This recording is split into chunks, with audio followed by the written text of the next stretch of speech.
তারে বস্তু বাধা আছে, এই ধরনের অঙ্ক এই দেখে দেখে খুঁজে খুঁজে নিয়ে করবো। উদাহরণেও আছে, বুঝছো? আর এই যে কবজার অঙ্ক বা অঙ্ক বা যে দেয়ালে ঠেস দেওয়া আছে, গোলকের একটা অঙ্ক আছে, হ্যাঁ, কবজার অঙ্কটা, এগুলো সবার শেষে করবা। মোটামুটি বোর্ড পরীক্ষা এসেছে এই ধরনের করো। আর কুইজের জন্য তো সেই রকম নির্দেশই দেওয়া আছে আমাদেরকে। আমরা যদি কোশ্চেন করি একেবারে মোটামুটি, যেহেতু আমরা 2 দিনে পড়ানো শেষ করতেছি, হ্যাঁ, সেরকম সমান্তরাল বলেও মাত্র 3টা লেকচার, কাজে তোমাদের কি সেই প্রশ্ন হয়তো সেই রকমই করা হবে। তো আসলে আমরা ধীরে ধীরে সমান্তরাল বলের আলোচনা, এটা আমরা শুরু করলাম কি দিয়ে, বল সংক্রান্ত আলোচনা শুরু করলাম, মানে আমরা 2টি বলের লব্ধি বের করলাম। বল 2টা কোথায় ক্রিয়া করলো? একটা বিন্দুতে ক্রিয়াশীল হলো। এই যে আমি এইটা দেখাচ্ছি, মানে এই যে এই কমন পয়েন্টটাতে ফোর্স গুলো অ্যাপ্লাই হয়েছিল। তো বল দুটো এখানে, আর তাদের লব্ধিটা কোথায় ছিল? ওই যে বিন্দুতে বল প্রয়োগ করা হয়েছে সেই বিন্দুতেই। এবং আর বলার দরকার নেই যে সমতলীয়, মানে এই তল ছেড়ে বেরিয়ে আর একটা তল তৈরি করে না। হ্যাঁ, এই যে তলে ফোর্স 2টা আছে, লব্ধিটাও সেই তলে, এবং এই প্রদত্ত বল 2টার মাঝখান দিয়েই তো গেছে, তাই না? এবং আমরা এটাও জানি যে এইটা বল যদি বড় হয়, লব্ধিটা এই দিক দিয়ে গেছে, আর যদি সমান হয় তো লব্ধিটা মাঝখান দিয়ে গেছে। লার্জার ফোর্সের কাছে রেজাল্টেন্টটা থাকবে, এটা খুবই স্বাভাবিক ব্যাপার। অর্থাৎ এইটা বড় মানের বল, গ্যাপটা এই দিকে বেশি তৈরি হবে, এদিকে সংকুচিত গ্যাপ থাকবে। তো আমরা আবার এই লব্ধি নির্ণয় করলাম, লম্বাংশ সম্পর্কিত সূত্র শিখলাম, এখানে একটা সাইন রুল আমরা পেলাম। আবার সেই ফোর্স গুলোকে সাম্যাবস্থায় নেওয়ার জন্য এই রেজাল্টেন্টটাকে ব্যালেন্স করার দায়িত্ব নিতে হয়েছে থার্ড ফোর্সটাকে। এরকম পজিশনে থাকলো সাম্যাবস্থা সৃষ্টিকারী 3টি বল। তখনও কিন্তু ওই লামিস থিওরেমটা আমরা মেইনলি শিখলাম, আবার ত্রিভুজ সম্পর্কে সাম্যাবস্থা সৃষ্টিকারী 4টা বল হইলেও কিন্তু আমরা লম্বাংশকে সমষ্টিটা 0 বলেছি, ঠিক আছে? এখন আমার কথা হচ্ছে যে আমরা সাম্যাবস্থা নিয়ে আলোচনা করলাম, সেখানে অঙ্ক কম করা হলো, এটা একটু চর্চা করতে হবে। অর্থাৎ প্রতিটি ক্ষেত্রে বলগুলো একটা বিন্দু দিয়ে পাস করেছে। এইবার এসে আমরা যখন সমান্তরাল বল আলোচনা করতেছি, তো খুবই স্বাভাবিক, বলের ক্রিয়ারেখা যদি সমান্তরাল হয় তাহলে তারা সমান্তরাল বল। তাহলে বলের ক্রিয়ারেখা যদি সমান্তরাল হয়, তুমি এক বিন্দুতে বল প্রয়োগ করবে কি করে? এইবার আর বিন্দুর কারবার নাই, কোণেরও কারবার নাই। তাহলে প্যারালাল ফোর্স, যদি বলগুলোর ক্রিয়ারেখা সমান্তরাল হয় তাহলে তার সমান্তরাল ফোর্স। আবার তাদের মুখ যদি একদিকে থাকে তাহলে সদৃশ, আর মুখটা যদি একটা এই পাশে একটা এই পাশে যদি হয় তাহলে হলো বিসদৃশ বল, ঠিক আছে? তাহলে তুমি দেখো, এইবার প্রয়োগ বিন্দুটা ইম্পর্টেন্ট। আরো একটা কথা বলে রাখি, এই যে মনে করো আমি দুটো, তোমরা ক্যামেরা কতটুকু বুঝবে, আমি দুটো প্যারালাল লাইন ধরেছি। এখন মনে করো আমি ভূপৃষ্ঠের সাথে 2টা খাড়া গেড়ে দিয়েছি, তাহলে এই স্কেলটাও ধরলাম, তাহলে এরাও কিন্তু এটা এটার সাথে সমান্তরাল, কলমটার সাথেও সমান্তরাল, স্কেলটা পেন্সিলটার সাথে সমান্তরাল, কিন্তু এরা কিন্তু এক তলে অবস্থিত নাই। এইবার যদি আমি এক তলে ধরি, এই যে সমতলীয় হলো, এই যে এক তল, তো এখানেও কিন্তু সমতলীয় প্রসঙ্গটা আছে, ঠিক আছে? তো যাই হোক, আমরা এখন, আমি যে কথাটা বলতে চাচ্ছি, আগের প্রশ্ন, আমরা সমবিন্দু বল থেকে বেরিয়ে আসতেছি, যখন সমান্তরাল বল যখন হচ্ছে, তখন আর এক বিন্দুতে বল প্রয়োগ করা সম্ভব হচ্ছে না। তাহলে প্রয়োগ করা হবে কোথায়? 2টা বিন্দুতে বল প্রয়োগ করা হবে, হয় সদৃশ সমান্তরাল, হয় বিসদৃশ সমান্তরাল। তাহলে এবার আমরা সূত্র শিখতে যাচ্ছি যে যদি প্যারালাল ফোর্স গুলো হয় তাহলে তাদের রেজাল্টেন্টটা আমরা কিভাবে মানে উদ্ধার করব। তো যেমন একটু লক্ষ্য করো, আমি ক্যামেরাটাকে একটু পিছিয়ে নিই, হয় এই লক্ষ্য করো যে আমি এই যে স্কেলটা ধরে রাখছি, তো এই স্কেলটা মনে করো এটা ওয়েটলেস, বা আমি যদি এখানে 10 কেজি আর এখানে 10 কেজি ঝুলাই, তাহলে সেক্ষেত্রে এই স্কেলের ওয়েট ইগনোর করাই তো লাগবে। যাই হোক, তোমরা যদি 2 প্রান্তে 10-20 কেজি ওয়েট ঝুলানো হয় এটাতে, তাহলে আমি ঠিক মাঝখানে হাতটা রেখে ব্যালেন্স রাখতে পারবো কিনা, তাই না? মাঝখানে হাতে, তাহলে এইখানে 10 কেজি ওজন ঝোলানো হলো, এখানে 10 কেজি ওজন, এই ওজনটাও খাড়া নিচের দিকে থাকবে, এই ওজনটাও খাড়া নিচের দিকে থাকবে, তাহলে সেগুলো সমান্তরাল বল হইলো না? তাহলে বলগুলো যদি সমান্তরাল হয়, এটা 10 কেজি আর 10 কেজি, তাহলে আমার এই স্কেলের ঠিক মাঝখানে হাতটা রেখে আমাকে তো 20 কেজি ওয়েটই ক্যারি করতে হবে। তাহলে আমি তো অন্তত একটু স্বীকার করবো যে 10 কেজি আর 10 কেজি দুইটা প্যারালাল ফোর্স এর রেজাল্টেন্টটা ঠিক যে দুই বিন্দুতে ক্রিয়াশীল হয়েছে ঠিক তার মাঝখানে লব্ধিটা থাকতেছে, এবং লব্ধির মানটা হচ্ছে এই downward 10 and downward 10 total 20 KG. একইভাবে আমি যদি এই স্কেলটা একটা লম্বা স্কেল নেই বা লম্বা বাঁশও নেই এবং ইকুয়াল ডিস্টেন্সে 10 কেজি 10 কেজি ওয়েট ঝুলিয়ে দেই, তাহলে নিশ্চিতভাবে সেগুলি হবে দুইটা সমান্তরাল বল এবং তার লব্ধিটা ঠিক মাঝখান দিয়ে যাবে এবং তারাতে একটা লাইনে থাকবে। অর্থাৎ এখানে যে পয়েন্টে ঝোলাবো, এখানে যে পয়েন্টে ঝোলাবো, সেই দুইটা পয়েন্ট জয়েনিং যে লাইনটা, আমার রেজাল্টেন্ট ফোর্সটা তো সেই লাইনের উপরে থাকবে। এটা অন্য জায়গা দিয়ে যাওয়ার কোনো কারণ নাই, তার মানে সেখানে একটা সমতুলীয় ব্যাপার থাকবে। আর এখানে একটা ডিস্টেন্সের রেশিওটা ম্যাটার করতেছে, যে আমি এটা যত বড়ই নেই ঠিক মিডল পয়েন্টে আমাকে হাতটা প্লেস করতে হবে। একইভাবে আমি যদি 100 কেজি ঝুলাই, তাহলে আমাকে 200 কেজি ক্যারি করতে হবে। তাহলে 100 and 100 ডাউনওয়ার্ড ফোর্স, টোটাল ওয়েটটা মাঝখানে এসে হয়ে যাবে 200 কেজি। ঠিক আছে, কি কথাবার্তা বুঝতেছো? এখন লক্ষ্য করো, আমাদেরকে ইকুয়াল হইলে যে মাঝখান দিয়ে রেজাল্টেন্টটা যাবে সেটা আমরা সবাই রিয়েলাইজ করতে পারছি। এখন মনে করো এইখানে ঝোলানো হলো 20 কেজি আর এখানে ঝোলানো হলো 30 কেজি, তাই নিশ্চিতভাবে আমি মাঝখানে হাতটা রাখবো না এবং অন্তত আন্দাজ করতে পারি যেহেতু এখানে 30 কেজি, তাহলে আমাকে হাতটা কিন্তু স্কেল থেকে সরিয়ে, মানে মিডল পয়েন্ট থেকে সরিয়ে এই 30 পাশাপাশি রাখতে হবে। হ্যাঁ, কথাগুলো কি বোঝা যাচ্ছে? জি স্যার। এই যে ফাহাদ হোসেন বাবুর, তোমরা চাইলে ভিডিও অন করলে আমি অন্তত দেখজনের মাথা নাড়ানো দেখতে পারি। তো প্লিজ আমার কথাটা বোঝার চেষ্টা করো। আমি এখানে 20 কেজি ওয়েট, এখানে 30 কেজি ওয়েট ঝুলাই যদি, তাহলে আগের মতো করে আমি এই যে এবার আমি ওমর ফারুক খান কই আবার অফ করে দিল ভিডিও। তো প্লিজ কথা শুনো, এখানে 20 কেজি এখানে 30 কেজি ঝুলিয়েছি, তাহলে কি আমি মাঝখানে হাতটা রাখবো? ব্যালেন্সিং এর প্রশ্ন যখন আসতেছে, তার মানে আমাকে যেখানে 30 কেজি ওয়েটটা আছে তার কাছাকাছি হাতটা রাখতে হবে।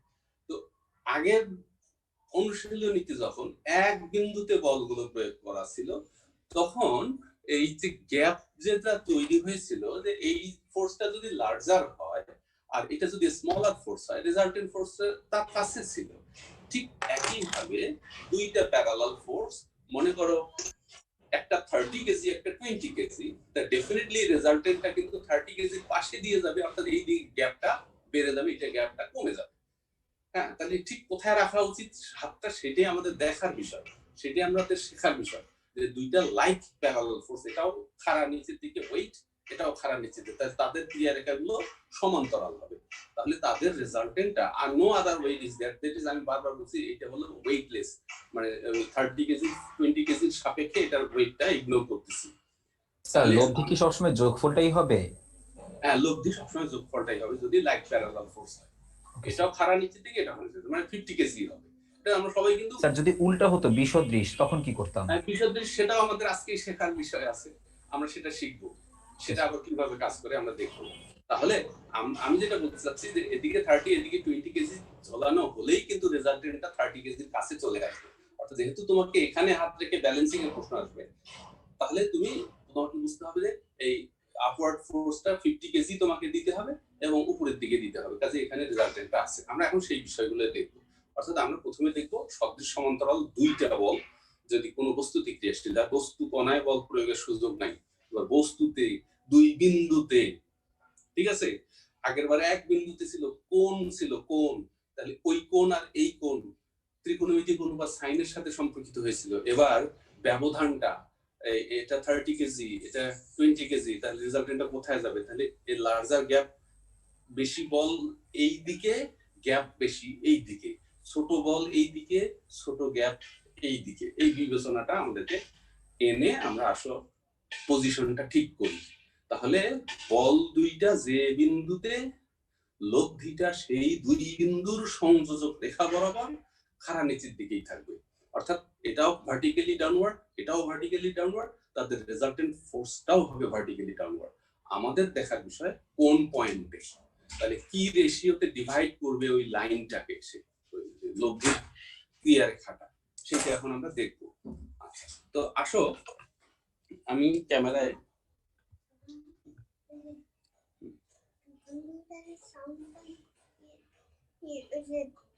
শোনা যাচ্ছে না। তোমার দাদাকে বলো আমি এখন ক্লাস করতেছি। দাদা ঘুমাচ্ছে। ক্লাসের সময় যাইতে পারবো না তো আমি। আর ক্যামেরাটা ঘুরাই নিই। হ্যাঁ, তো এই যে খাতায় নিয়ে যাচ্ছি তোমাদেরকে আমি একটা এই যে গ্রাফ কাগজ আমার খাতার নিচে রেখে আলোচনাটা কি সুবিধা করে একটু ফ্রেশ পেজে যাই। ফ্রেশ যাই। হ্যাঁ, তো লক্ষ্য করো আমি তোমাদেরকে প্রমাণটা করার সময় ওই 3:2 রেশিওটাই চিন্তা ভাবনা করে করাচ্ছি। মানে আমি একটা তোমাকে চিন্তা করতে হবে এইখানে একটা দৃঢ় বস্তু আছে, ঠিক আছে? 1 2 3 4 5 6 7 8 9 10। হ্যাঁ, আমি এই দৃঢ় বস্তুর এ বিন্দুতে আর বি বিন্দুতে বল প্রয়োগ করব, ঠিক আছে? আর বলগুলো যখন প্রয়োগ করব তখন আমি এটা হিসাবটা আসলে 10টা ইউনিট আমি নিয়েছি। আর আমি এখানে 3 ইউনিট ফোর্স মানে 30 নিউটন বলতে পারো, 300 নিউটন বলতে পারো, 2 নিউটন বলতে পারো, 200 নিউটন বলতে পারো। অর্থাৎ দ্য রেশিও ইজ 3:2। তার মানে আমরা তো 3:2 বলতেছেন, আমি 3 ঘর নিয়েছি, এখানে এই যে 2 ঘর মেপে নিয়েছি, বুঝছো? তাই এই ফোর্সটা হলো পি ফোর্স, এইটা হলো কিউ ফোর্স। তাহলে দুইটা সদৃশ সমান্তরাল বল একটা দৃঢ় বস্তুর এ আর বি বিন্দুতে প্রয়োগ করা হচ্ছে, ঠিক আছে? তাহলে 1 2 3 4 ঘর, এদিকে এদিকে 6 ঘর রেখে লব্ধিটা কিন্তু এই জায়গা দিয়ে যাবে। আমি সেটা আমরা ভবিষ্যৎ বলে দেবে কি করব, ঠিক আছে? অর্থাৎ যেহেতু এটা 3 এটা 2, এটা 2:3 অনুপাতে ভাগ হবে। বড় বলের কাছে লব্ধি থাকবে, বলের মানগুলোর বিপরীত অনুপাতে হবে, ঠিক আছে? এটাও 50 এটাও 50, ঠিক মাঝখান দিয়ে যাবে, ঠিক আছে? এটা 30 এটা 20, তাহলে এখানে 2 ঘর এখানে 3 ঘর, এই 2:3 রেশিও। অর্থাৎ 3:2 হইলে 2:3 রেশিওতে ভাগ হবে, এটা আমরা দেখব। হ্যাঁ, তাহলে আমাদের উদ্দেশ্য হইল যখন একটা দৃঢ় বস্তুর দুইটা বিন্দুতে দুইটা সদৃশ সমান্তরাল বল প্রয়োগ করা হলো, তাহলে বলগুলোর লব্ধি কি, লব্ধিটা তখন কোথা দিয়ে যাবে। তাহলে আমাদেরকে বুঝতে হবে যে যে দুই বিন্দুতে প্রযুক্ত হয়েছে সেই দুই বিন্দুর সংযোজক রেখাটির উপরেই থাকবে এবং সেটাকে একটা নির্দিষ্ট অনুপাতে ভাগ করবে, সেই রেশিওটা দেখা দরকার। তো প্রমাণের সাথে আমরা যেটা করি সেটা হলো এ বিন্দুতে এ বি বরাবর এবং বি বিন্দুতে বি এ বরাবর এফ মানের দুইটা বল প্রয়োগ করা হলো। যেহেতু বল দুটিকে একই রেখায় বিপরীতমুখী দেওয়া হয়েছে সেহেতু চূড়ান্ত লব্ধিতে ইহাদের কোনো ভূমিকা থাকবে না, কারণ এটা পরস্পরকে নাকচ করে দেবে। অর্থাৎ পি এবং কিউ এর লব্ধি যা হবে, পি কিউ এফ এর লব্ধিও তাই হবে।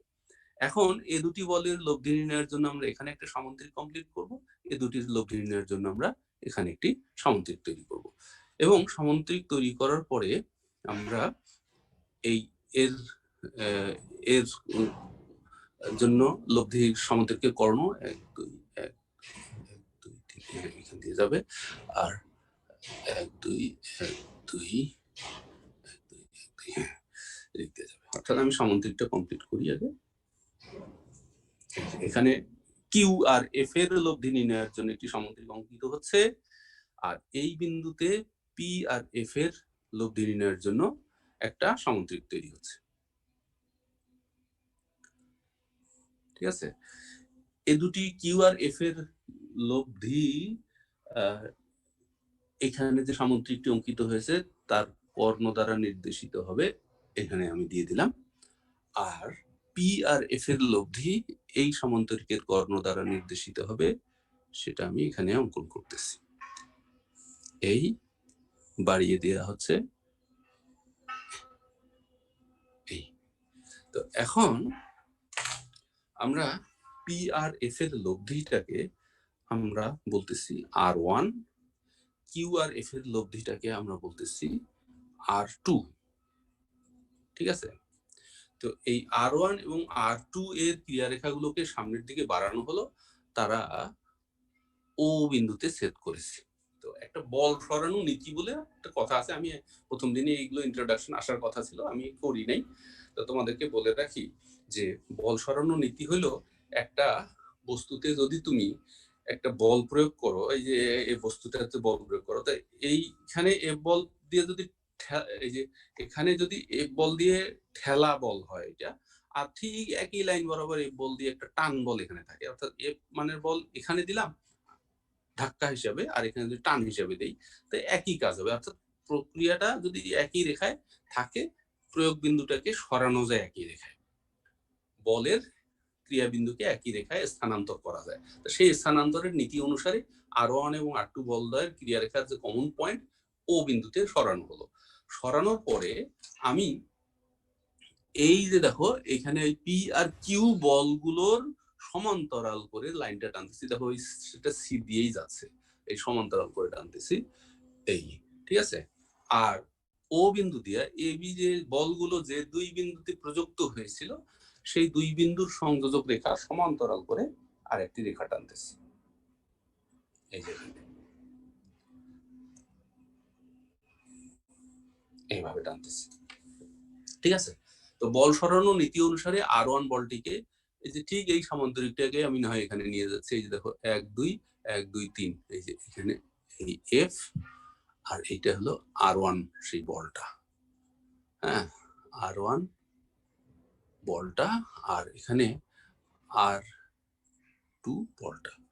এই R2 বলটাকে এখন এই R1 বলটাকে যদি এই যে এফ এর দিক আর পি এর দিক, তাহলে এটা কি পি এর সমান্তরাল রেখা আর এইটা এফ এর সমান্তরাল রেখা, তাহলে এই R1 বলটির এই দুই দিক বরাবর অংশগুলো আবার ফেরত নেওয়া যদি আসি, এটা হবে পি আর এটা হবে সরি এটা পি এটা এফ। একইভাবে এই R2 বলটার ক্রিয়া রেখা এখানে এই যে এবি রেখার সমান্তরাল এটা, আর এটা কিউ এর সমান্তরাল। একইভাবে এখানে যদি হিসাব দেই, তাহলে এই যে এটা হবে কিউ আর এটা হবে এফ।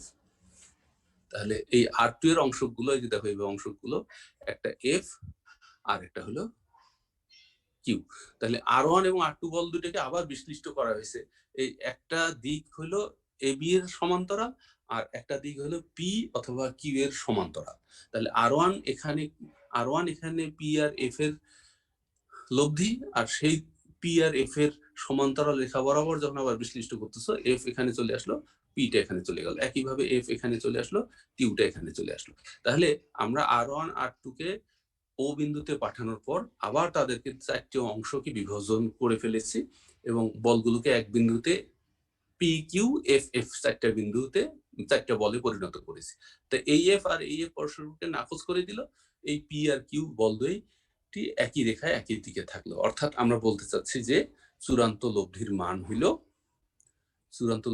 হলো পি প্লাস কিউ, এবং সেই লব্ধির ক্রিয়া রেখাটা পি এবং কিউ এরই সমান্তরাল, এবং সেই লব্ধির ক্রিয়া রেখাটা এ বি রেখাটিকে, অর্থাৎ শুরুতে যে দুই বিন্দুতে বল প্রয়োগ করা হয়েছিল সেই দুই বিন্দুর সংযোজক রেখাকে একটা নির্দিষ্ট বিন্দুতে ছেদ করেছে, এবং আমরা ভিতরে আছে বলতেছি যে অন্তর্বিভক্ত করেছে।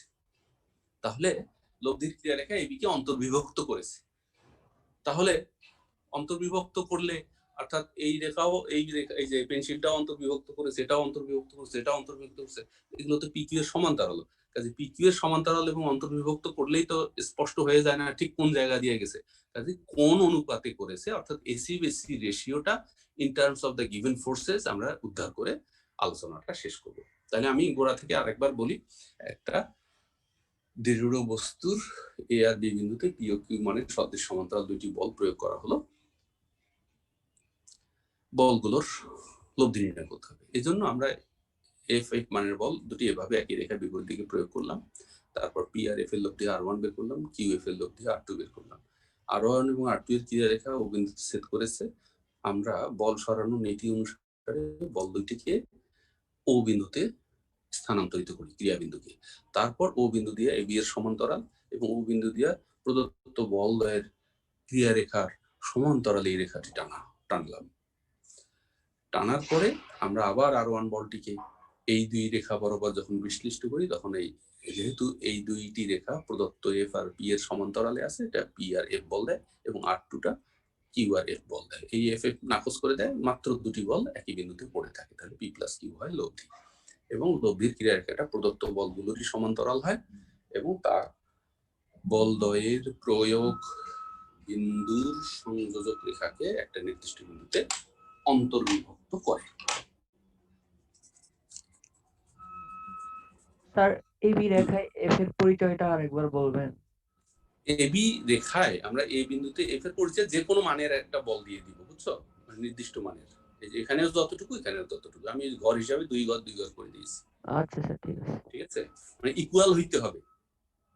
আর পরীক্ষার সময় তো তোমার গ্রাফ হিসাবে না, তোমাকে চিত্র প্র্যাকটিস করে দিতে হবে আর কি, মোটামুটি। হ্যাঁ, যে কোনো এটা চিত্র মোটামুটি সহজ, কিন্তু বিসদৃশের চিত্রটা একটু ঝামেলা করে।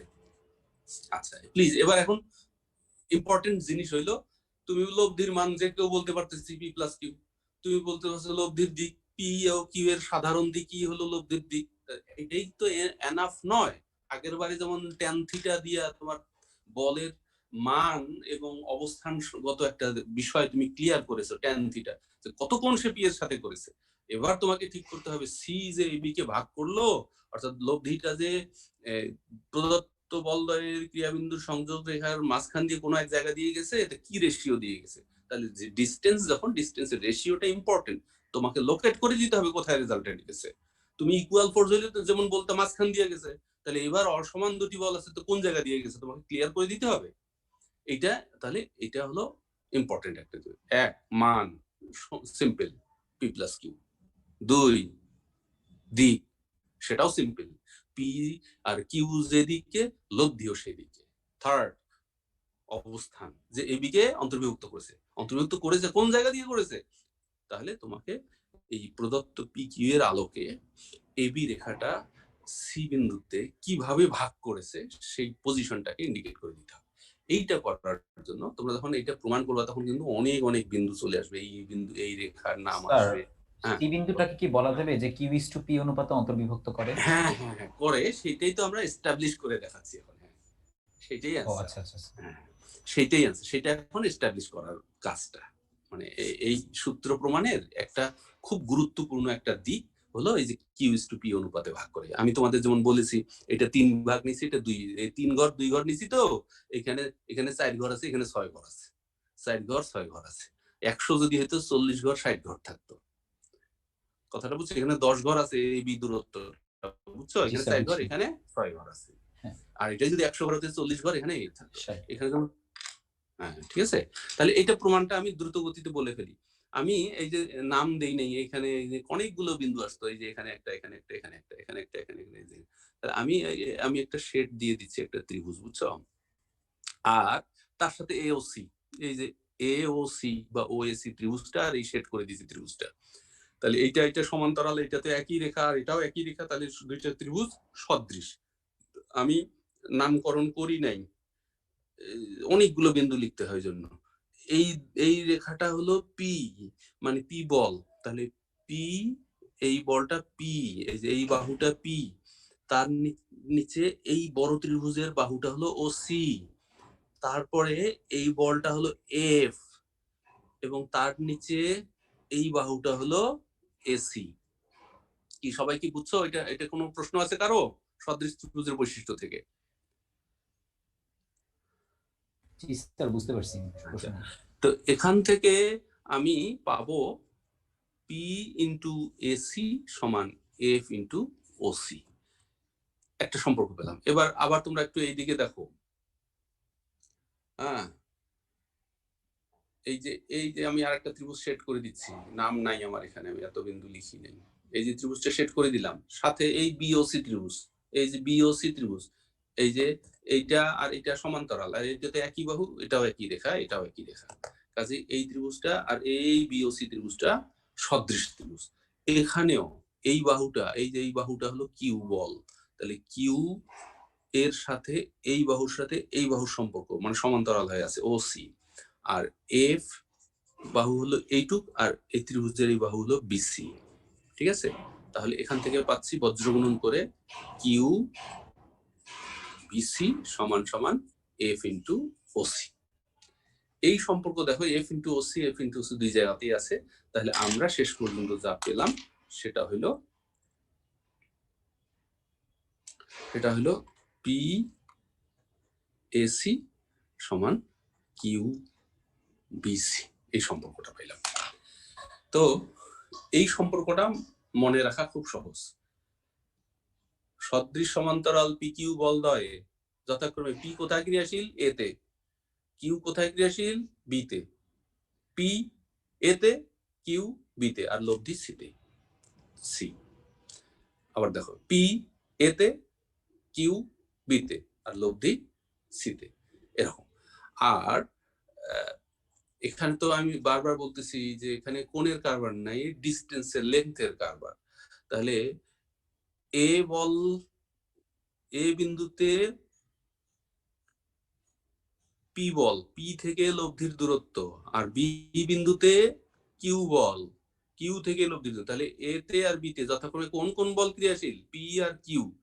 তাহলে হিসাবটা দাঁড়াবে উল্টা, পি হতে লব্ধি কিউ আর কিউ হতে লব্ধি পি। অর্থাৎ তুমি এটা একান্তর করো, এটা যে পাবে পিএসি সমান কিউবিসি। ঠিক আছে? আবার এই সম্পর্কটা আমি এখানেই লিখি। ওই যে আমরা দেখেছিলাম না, আমরা দেখেছিলাম লামিলস থিওরেম, মনে আছে? পি বলটা অপর দুটি বলের অন্তর্গত কোণের সাইনের সমানুপাতিক। এই যে এই যে লব্ধিটা, এটা যদি পি বল হয় তাহলে এই কোণের সাইনের সমানুপাতিক, আর এই বলটা এই কোণের সাইনের সমানুপাতিক, আর এই বলটা সম্পূর্ণ কোণের সাইনের সমানুপাতিক। এই কোণ মানে তো এই গ্যাপটাই। ঠিক সেরকম বলতে যাচ্ছি যে পি বল এতে ক্রিয়াশীল, তাহলে বাকি দুইটা বিন্দু লিখবেই। পি বল এতে ক্রিয়াশীল, বিসি লিখবে লামি স্টাইলে যদি লেখো, কারণ পি হলো অপর দুটির অন্তর্গত গ্যাপ। কিউ যখন বিতে তাহলে এসি লিখবে, অর্থাৎ পি কিউ বিতে এসি লিখবে। আর লব্ধি পি প্লাস কিউ সিতে তাহলে এ বি লিখবে। তিনটি বল, তিনটি বিন্দু, পি বল এতে বিসি লিখবে, কিউ বল বিতে এসি লিখবে, পি প্লাস কিউ সিতে এ বি লিখবে। অর্থাৎ প্রত্যেকটি বল অপর দুটির দূরত্বের সমানুপাতিক। দেখছো? পি বল এ দুটির দূরত্বের সমানুপাতিক, কিউ বল এ দুটির দূরত্বের সমানুপাতিক, লব্ধি বল এ দুটির দূরত্বের সমানুপাতিক। আগে যেমন ছিল অপর দুটি বলের অন্তর্গত কোণের সমানুপাতিক, এবার অপর দুটি বলের মধ্যবর্তী দূরত্বের সমানুপাতিক। তাহলে যে কোনো একটা রিলেশন মনে রাখবে। এটাও আবার বলি, পি বল এতে, কিউ বল বিতে, লব্ধি সিতে, পি এতে, কিউ বিতে, লব্ধি সিতে। ঠিক আছে? পি থেকে লব্ধি, কিউ থেকে লব্ধি, পি হতে লব্ধিতে কিউ দিব, কিউ থেকে লব্ধিতে পি দিব। আর এটা আর একটা সম্পর্ক। হ্যাঁ, মনে থাকবে তো এটা? জি স্যার। জি স্যার। আচ্ছা স্যার, সমান্তরাল বল যদি একের অধিক হয় তাহলে কি করব? তাহলে আমরা প্রথম দিন যখন শিখছি খালি কিউ বল শিখছি না? জি স্যার। কাজে এখানেও ধারাবাহিকভাবে আসো, দুটো দুটো নিয়ে শুরু করি। এখানে অবশ্যই লম্বাংশ টম্বাংশ সূত্র নাই, মানে এই সব সময় সব অঙ্কে এই সূত্রটাই লিখতে হয়, সব অঙ্কে এই সূত্রটাই। ও, তার মানে স্যার ভেঙে ভেঙে করতে হবে আর কি? ভেঙে ভেঙে করতে হয়। তিনটা যদি থাকে তখন আর কি, অঙ্ক তো প্র্যাকটিস করে করেই তোমাকে শিখতে হবে। তো এইবার আসো আমরা একটু তাহলে সদৃশ সমান্তরাল বলের কথাটা শেষ করি। পি ও কিউ মানের দুইটি সদৃশ সমান্তরাল বলদ্বয়ের লব্ধি হয় পি প্লাস কিউ। লব্ধির দিক থাকে বলদ্বয়ের সাধারণ দিক, এবং লব্ধির ক্রিয়ারেখা বলদ্বয়ের প্রয়োগ বিন্দুর সংযোজক রেখাকে তাদের মানের বিপরীত অনুপাতে অন্তর্বিভক্ত করে।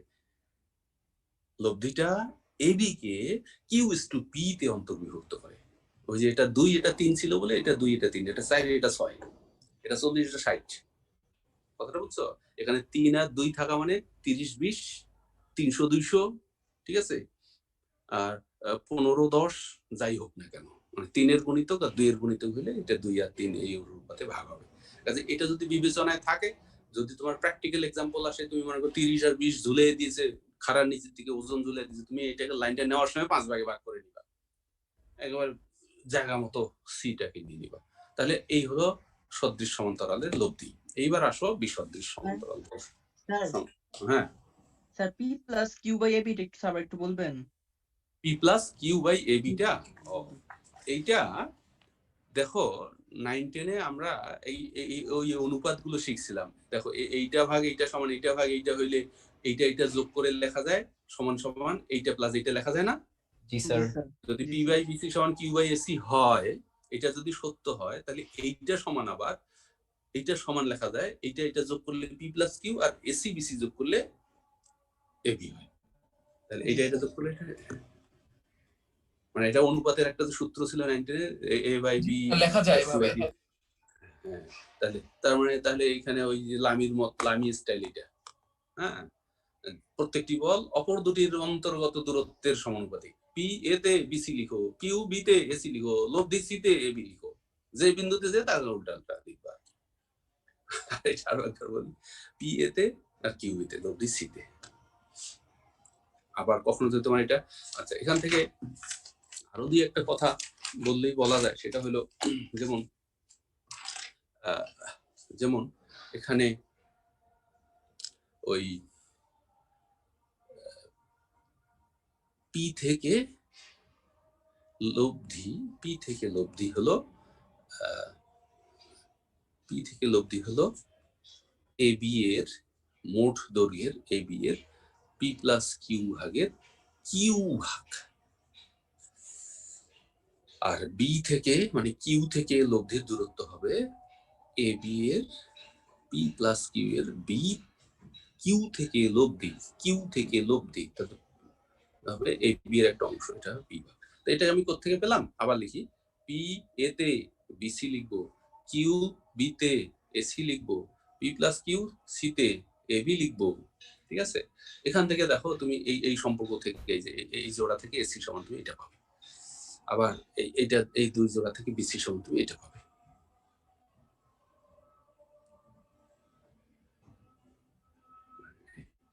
অর্থাৎ জি স্যার, বুঝতে পারছি। পি প্লাস কিউ, ওই যে অনুপাত, যেহেতু এই বিটা কি অনুপাতে ভাগ হয়েছে, কিউ ইস টু পি অনুপাতে, তাহলে মোট অনুপাতের যোগফল এখানে দিবা 100 টাকা দুইজনের মধ্যে 2:3 অনুপাতে ভাগ করো, একজন পাবে 5/2 ভাগ, একজন পাবে 5/3 ভাগ, এরকম না। তো অনুপাতের যোগফল নিচে, আর যেহেতু পি থেকে দূরত্বটা কিউ রিলেটেড আর কিউ থেকে দূরত্বটা পি রিলেটেড, আর টোটাল এবি, অর্থাৎ এখান থেকে এটা আসে। আচ্ছা, তো এইবার বিসদৃশ সমান্তরাল বলের কথায় আসি। তো আমরা যেভাবে আলোচনা করতেছিলাম, লক্ষ্য করো, মনে করো একটা মসৃণ টেবিলে, হ্যাঁ, একটা হালকা দণ্ড পড়ে আছে, মসৃণ, ওই যে এমনই মসৃণ, লক্ষ্য করো যে আমি ওই আগের এক্সাম্পলটাই নেই, এখানে আমি 60 কেজি দিব আর এখানে আমি 40 কেজি দিব, ঠিক আছে। এই যে এখানে আমি 60 কেজি ওজন দিব, এগুলো লেন্থ গুলো ম্যাটার করে না, তুমি খালি লিখে দিলেই হবে। এখানে যদি 40 কেজি নিচে ঝুলে দিলে মিনিংফুল মনে হয় যে ঝুলে আছে, আর এটা 60 কেজি, তা আমরা বুঝতে পারতেছি যে এইটা 2:3 রেশিওতে ভাগ হবে এবং লব্ধিটা হবে 100 কেজি, 100 কেজি, এটা তো আমরা বুঝি। এখন একটা জিনিস লক্ষ্য করো, একটা মনে করো ওই যে বিশেষ করে আইস স্কেটিং এর কথাই মনে আসে, কারণ ফ্লোরটা এত স্মুথ, কিভাবে মানুষ মুভ করে খেয়াল করো। তো স্মুথ প্লেন গুলোতে ঘর্ষণজনিত কোনো বাধা থাকে না। এই যে আমার টেবিলটা দেখতে পাচ্ছ, এই টেবিলটা মোটামুটি মসৃণ আছে, কিন্তু যথেষ্ট মসৃণ তো নয়, সবকিছু কিন্তু আপেক্ষিক। হ্যাঁ, এটা এখন অতটা স্মুথলি আগাচ্ছে না, কিন্তু এটাই যদি তৈলাক্ত পদার্থ ছুটিয়ে দিয়ে আর একটা মসৃণ অবজেক্ট সরানো হতো, তাহলে কিন্তু ইজিলি সরে যেত।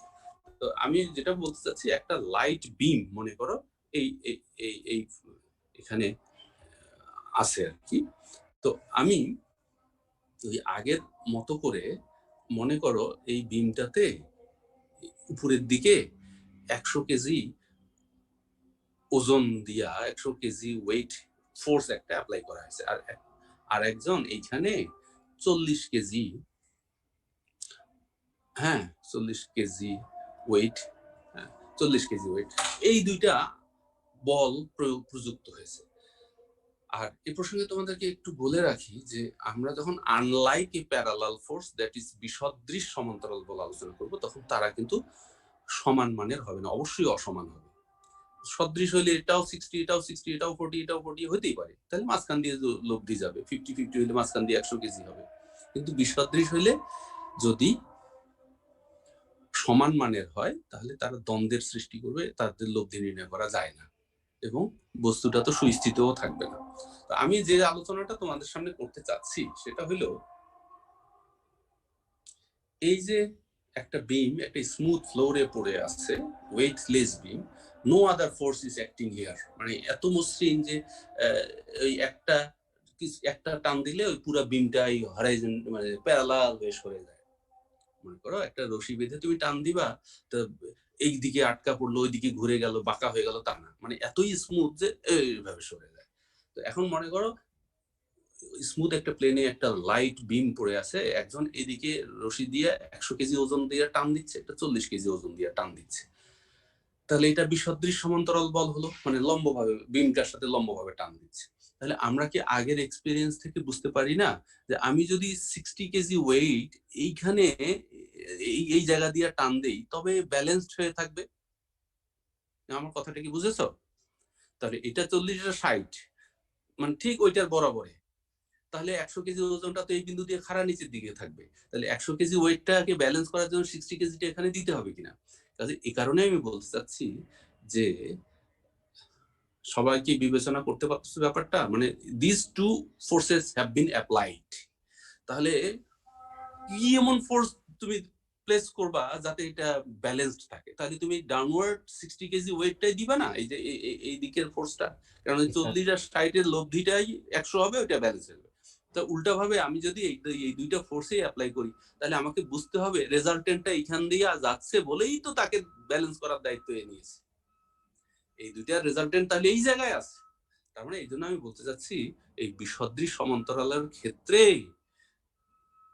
লব্ধির মানটা প্রদত্ত বলয়ের বড় একটা থাকবে, ছোট একটা থাকবে, তাদের বিয়োগ ফলের সমান হবে, 100 বিয়োগ 40, এবং বড় বলটা যেদিকে লব্ধিটা সেই দিকে থাকে এবং বড় বলটার পাশে থাকে।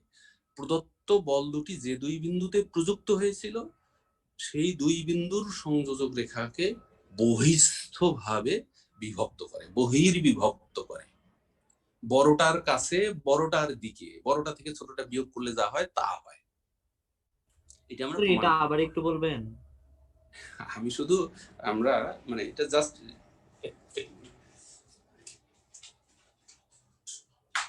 আমি শুধু তোমাদেরকে বলতে চাচ্ছি কি যে আসো আমরা বিসদৃশ সমান্তরাল বলের বিষয়টাকে একটু উপলব্ধি করি, যে এই চিত্রটা দেখলাম সদৃশ সমান্তরাল, মানে এই দুইটা ফোর্স অ্যাপ্লাই করা আছে। এখন আমি তোমাদেরকে বললাম যে এই বিমটা এখানে একটা স্মুথ মসৃণ তলে এই বিমটা পড়ে আছে, হালকা বিম, হ্যাঁ, তার মানে তার ওজন কোনো বিন্দুতে নাই, মানে এত হালকা, হ্যাঁ, বা প্রযুক্ত বলগুলোর সাপেক্ষে খুবই হালকা।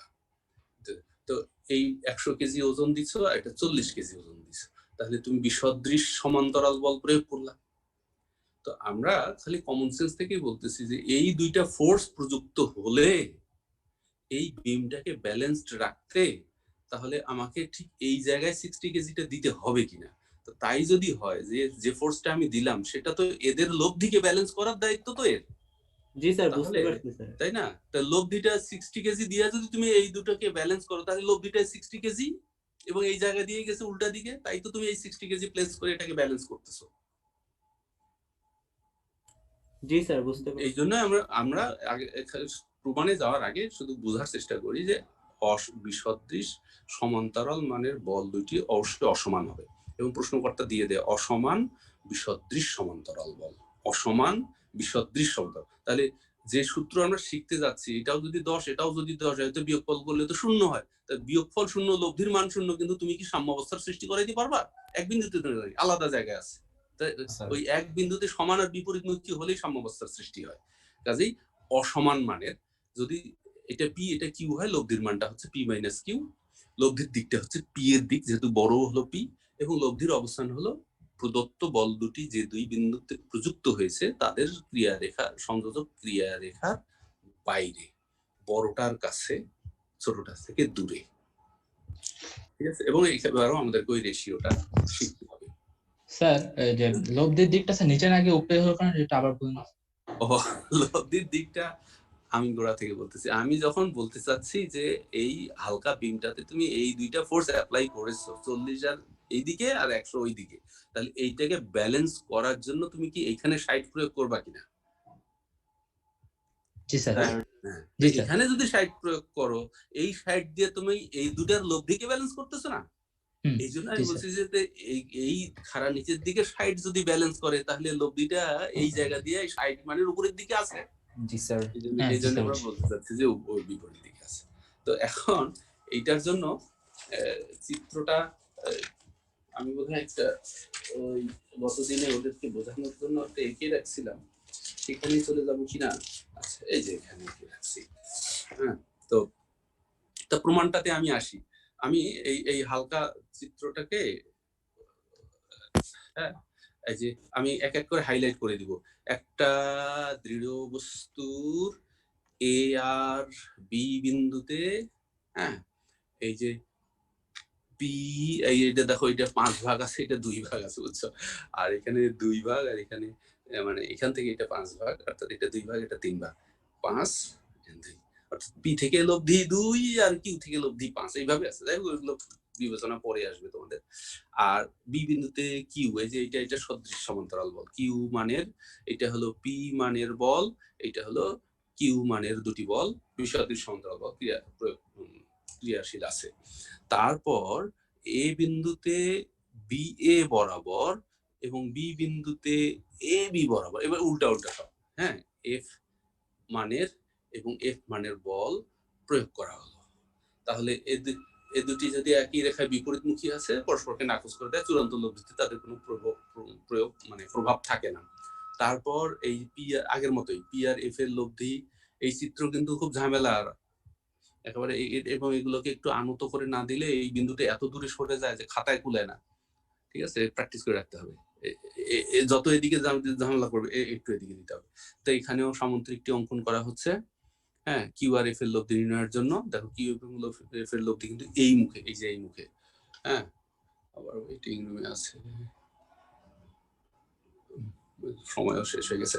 আচ্ছা, তো এখানে করা হয় কি যে এই কিউ আর এফ এর লব্ধি যেটা R2, এই যে এই মুখী, তো ওর ক্রিয়া রেখাটাকে পিছনের দিকে বাড়ানো হয়, আর পি আর এফ এর লব্ধি এইটাকে সামনের দিকে বাড়ানো হয়, এবং তারা কোথায় ছেদ করে?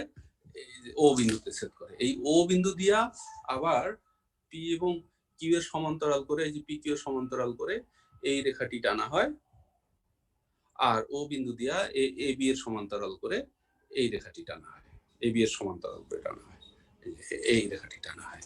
তারপর এই যে এইটা হলো R1 বল, এই R1 বলটাকে এখানে নিয়ে আসা হলো, আর এই মুখী আছে R2 বল, এই R2টাকেও ও বিন্দুতে নিয়ে আসা হলো, R2 মানের বলটিকে।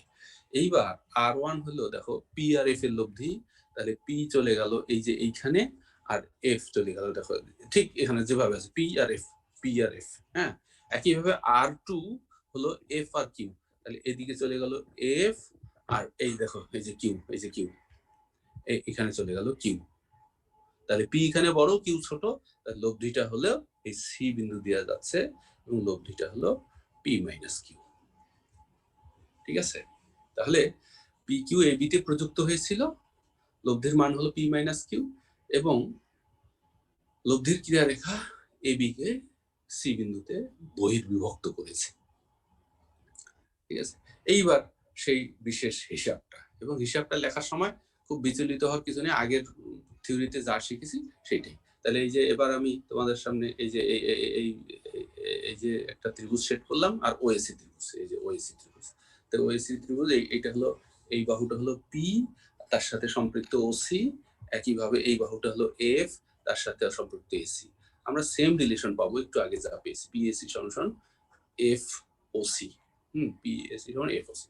আবার আমি এবার তোমাদের সামনে এই ত্রিভুজটা সেট করে দিলাম, ঠিক এই যে এই ত্রিভুজের কোণাকুনি বরাবর, এই যে এই বড় বিওসি ত্রিভুজ, আর এই যে এই ত্রিভুজটা, মানে এই কোণটা আর এই কোণটা সেম, আর এখানে একান্তর কোণ হিসেবে এটা সেম, ইত্যাদি ইত্যাদি, মানে সদৃশ ত্রিভুজ বিওসি আর এই ত্রিভুজ। তাহলে এখানেও আমরা পাবো এইটা হলো কিউ বাই ওসি, আর এটা হলো এফ বাই বিসি। তো সেম রিলেশন পাবো, কিউ বি তে লব্ধি সি তে, এফ ইন্টু ওসি। তাহলে এখানেও আমরা একই জিনিস পাবো, পি বল এ তে, কিউ বল বি তে, লব্ধি সি তে, এটা একটা। পি এ তে তাই বিসি লিখবো, কিউ বি তে তাই এসি লিখবো, পি মাইনাস কিউ লব্ধি সি তে তাহলে এবি লিখবো। এবার তোমরা দেখো বিসি থেকে এই যে বিসি থেকে এসি বিয়োগ করলে এবি হবে, বিসি বিয়োগ এসি সমান এবি হবে। কি বোঝা গেল? তাহলে এবারও ওই সম্পর্কগুলো আগের মতোই, মানে নতুন করে মুখস্থ রাখার কিছু নেই, খালি ব্যাপারগুলো মনে রাখতে হয়। পি কিউ বিসদৃশ অসমান সদৃশ অসমান সমান্তরাল বলে লব্ধি হবে পি মাইনাস কিউ, লব্ধি দিক হবে পি এর দিক, এবং লব্ধির ক্রিয়ারেখাটা দেখো এসি এফ এর বল যদি এফ বলটা ঘুরিয়ে ধরতাম স্যার, তাহলে তো লব্ধিটা মাঝখানে পেতাম, অন্তর্বিভক্ত করতো।